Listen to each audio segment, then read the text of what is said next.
We begin tonight with President Trump's tariff whiplash. In a major reversal in the trade war he ignited with Mexico and Canada, he now says he'll pause many of his tariffs for another month. Even with that news that he'll put it on hold, the Dow dropping again more than 400 points today. The president just 2 days after imposing those 25% tariffs on imports from America's closest neighbors, saying he will suspend most of those tariffs until April 2nd, of course, less than a month from now.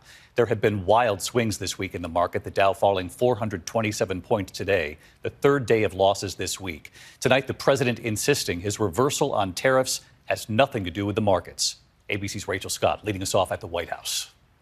Tonight, a stunning reversal by the White House after a roller coaster week on Wall Street. President Trump putting a pause on many of his 25% tariffs on goods from Canada and Mexico. Still, the Dow dropping more than 400 points.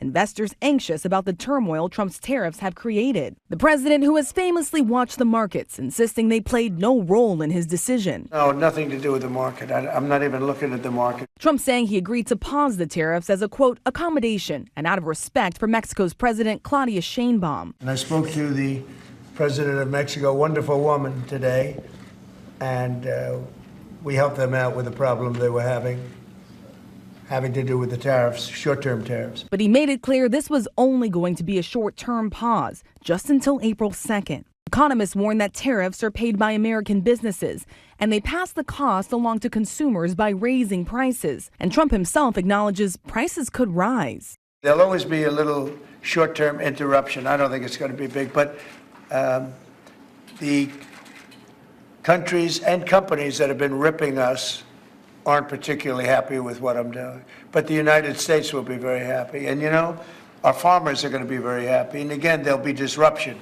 The current pause will lift tariffs on many, but not all products coming in from Canada and Mexico. Still across the country, the stress is palpable. In Columbus, Ohio, Ada Wilson owns the Rio Fresh grocery store that relies on fruits and vegetables imported from Mexico. When we have to provide fresh every day, prices change every day and it's going up. So we're trying to not raise our prices, but it's affecting the business. In Riverside, California, Matt Obrey sells lumber used to build homes, much of that wood imported from Canada. He says when the cost of lumber goes up, so does the price of a new house. You could see $10,000 to $15,000 added on to the framing cost of a house easily.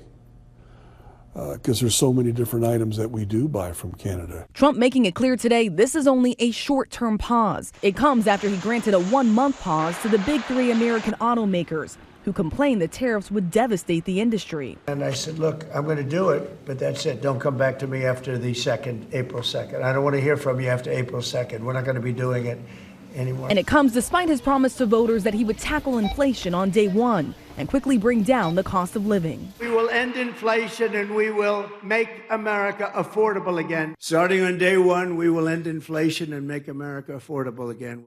The White House is hoping that this move will calm some of the instability in the markets, but the president has made it clear he is moving forward with those tariffs next month. So the big question tonight, how much impact will this pause have when businesses are already bracing for impact anyway, David? Rachel Scott leading us off tonight. Rachel, thank you. Next tonight.